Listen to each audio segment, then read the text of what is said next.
Hi friends, welcome back to my channel. आज हम railway भर्ती बोर्ड परीक्षा में जो क्वेश्चन पूछे गए थे सामान्य अध्ययन में, उसका हम एनालिसिस करेंगे। ये क्वेश्चन हमने लिया है आरआरबी जो एग्ज़ाम हुआ था रेलवे रिक्रूटमेंट बोर्ड का टीसी 2009 इलाहाबाद से जो क्वेश्चन है वो हमने लिया है। ओके, तो हमारा पहला क्वेश्चन है ऑन्कोलॉजी अध्ययन क्या है। ऑन्कोलॉजी अध्ययन क्या है, इसका आंसर है इससे कैंसर का अध्ययन किया जाता है। जैसे कैंसर क्या होते हैं, जब कैंसर होता है तो उसका लक्षण कैसा होता है, कैंसर के उपचार क्या क्या हैं। तो जितने भी कैंसर से रिलेटेड जितने भी चीज़ों का हमें अध्ययन करना है उसको हम एक अलग ही ब्रांच में अध्ययन करते हैं जिसको कहते हैं ऑन्कोलॉजी।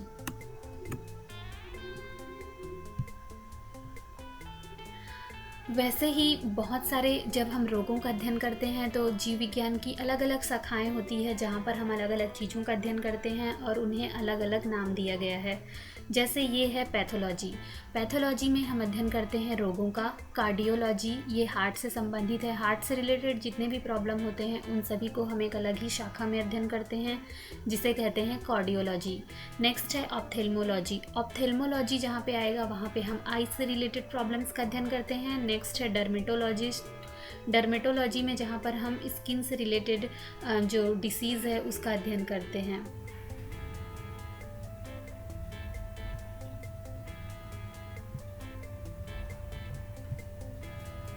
ओके गाइस, तो हमारा अगला क्वेश्चन है मानव मस्तिष्क का वजन कितना होता है। ये अराउंड 1500 ग्राम्स के होता है। जैसे 1350 या 1400 भी आया तो भी हमें उसे टिक करना है क्योंकि ये अराउंड है, लगभग है 1500 ग्राम के आसपास होता है।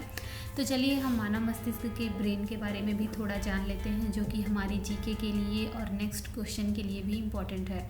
ये है हमारा मानव मस्तिष्क। ये जो पार्ट है उसे हम सेरिब्रम कहते हैं। वैसे बहुत सारे पार्ट्स हैं, पार्ट्स के अंदर पार्ट्स हैं, तो बहुत सारा नाम होगा जिसमें हम कंफ्यूज हो जाएंगे। तो जो हमारा इम्पोर्टेंट है उसे ही हम यहाँ पे डिस्कस करते हैं। ओके, तो ये वाला पार्ट है cerebrum. I am sorry for the handwriting because I don't have habit of writing like that.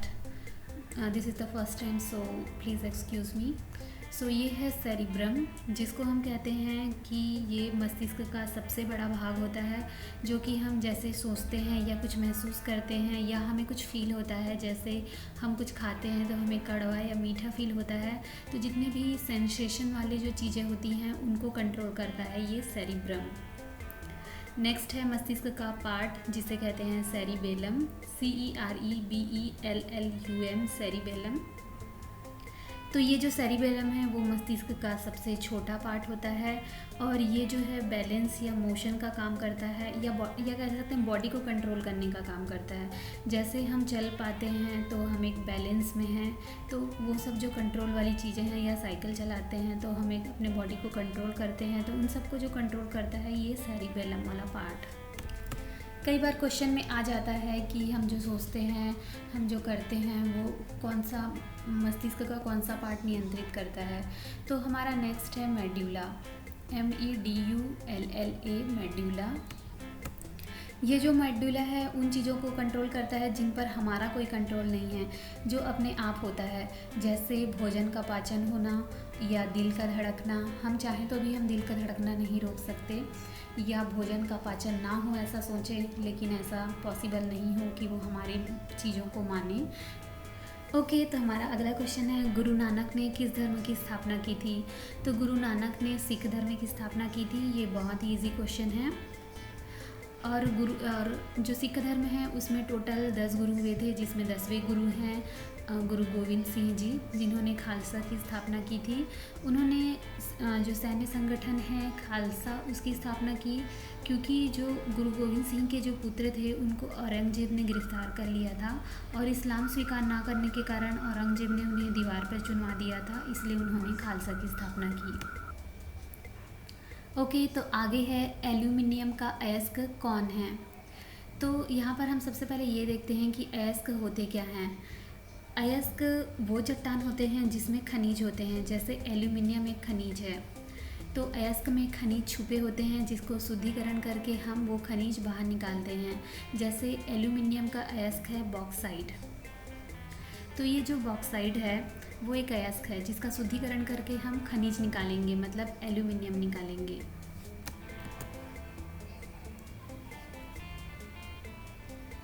Where it went?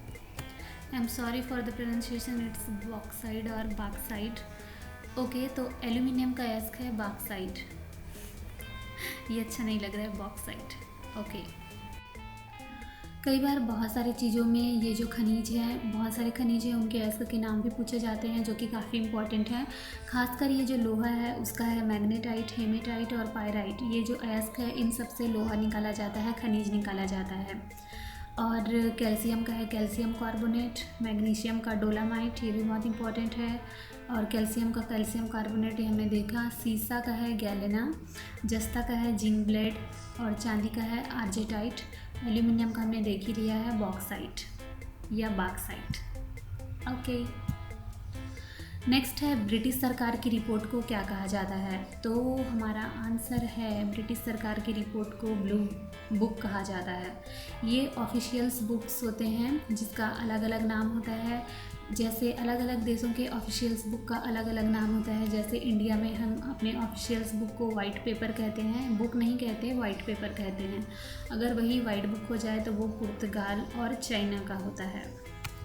ये जो ऑरेंज बुक है उसे कई बार क्वेश्चन में पूछा गया है। ये नीदरलैंड्स का ऑफिशियल बुक है।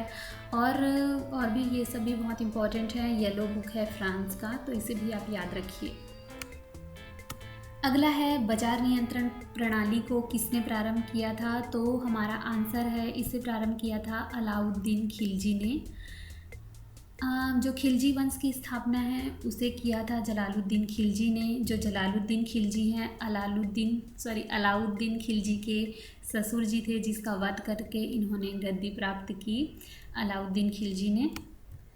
इसे भारत का प्रथम मुस्लिम सम्राट माना जाता है। तो इन्होंने बाजार नियंत्रण जो प्रणाली है उसे अपनाया था। और ये ऐसे सुल्तान थे जिन्होंने सर्वप्रथम स्थायी सेना रखी थी। और ये एक ऐसे सुल्तान थे जिन्होंने दक्षिण भारत के जो शासक हैं उन पर विजय प्राप्त की थी। So quite interesting. ओके, तो अगले क्वेश्चन की तरफ बढ़ते हैं। पुराणों की संख्या कितनी है। ये सब हम जानते हैं कि पुराणों की संख्या है 18। आगे जाते हैं क्वेश्चन नंबर नेक्स्ट। ओके, तो सारनाथ में किस सम्राट का स्तंभ है। तो सारनाथ में है अशोक सम्राट का स्तंभ। सारनाथ यूपी का एक जिला है जहाँ पर बुद्ध ने भी अपना प्रथम प्रवचन दिया था, जिसे हम धर्म चक्र प्रवर्तन कहते हैं। तो ओके, नेक्स्ट स्लाइड में देखते हैं। ये है अशोक का स्तंभ जो कि भारतीय गणतंत्र का राज्य चिन्ह भी है। और इसके साथ ही यहाँ पर जो चक्र है उसे हमने तिरंगे में भी यूज़ किया है। तो ये काफ़ी इम्पॉर्टेंट है और इसे हम करेंसी में भी यूज़ करते हैं। इसमें 4 शेर हैं जो कि एक दूसरे से पीठ सटाकर चारों दिशाओं में मूव किया है इन्होंने। और ये जो है अशोक ने धर्म लिपि में लिए जो प्रिंटिंग के लिए उन्होंने जो लिपि का इस्तेमाल किया था वो किया था उन्होंने ब्राह्मी और खरोष्ठी लिपि का उपयोग किया था। जो ब्राह्मी लिपि है वो सबसे प्राचीन लिपि है जिसे हम लिखते हैं बाएं से दाएं। लेकिन जो खरोष्ठी लिपि है वो एक ऐसी लिपि है जिसे दाएं से बाएं लिखा जाता है। तो ये काफ़ी इंटरेस्टिंग है। ओके, तो अगला क्वेश्चन है हर्षवर्धन के शासनकाल में भारत पहले कौन आया था। इट्स कौन। ओके, तो हर्षवर्धन के शासनकाल में से भारत में सबसे पहले आया था हेनसोंग। ये काफ़ी कंफ्यूजिंग क्वेश्चन है, लेकिन इसमें कंफ्यूज नहीं होना क्योंकि हर्षवर्धन भी ह से स्टार्ट होता है और हेनसोंग भी ह से स्टार्ट होता है। मैं खुद कंफ्यूज हो जाती हूँ फाहियान और हेनसोंग इसमें कौन आया था, क्योंकि दोनों ही चीनी यात्री हैं। तो जो फाहियान है वो आए थे आई थिंक चंद्रगुप्त द्वितीय के टाइम में, या इट्स राइट। ओके, तो ये जो हेनसोंग है वो भी एक चीनी यात्री है जो कि आया था और इसे हम यात्रियों का राजकुमार भी कहते हैं। और बौद्ध धर्म का ज्ञान प्राप्त करने ये आए थे। अगला क्वेश्चन है स्टोरेज बैटरी में किस अम्ल का प्रयोग किया जाता है, मीन्स कौन से एसिड का उपयोग होता है जहाँ पर स्टोरेज बैटरी यूज़ करते हैं। तो हमारा आंसर है सल्फ्यूरिक अम्ल, सल्फ्यूरिक एसिड जिसे कहते हैं H2SO4। Okay, that's it for today. So if you like my videos, please hit the like button and subscribe to my channel. Thank you so much.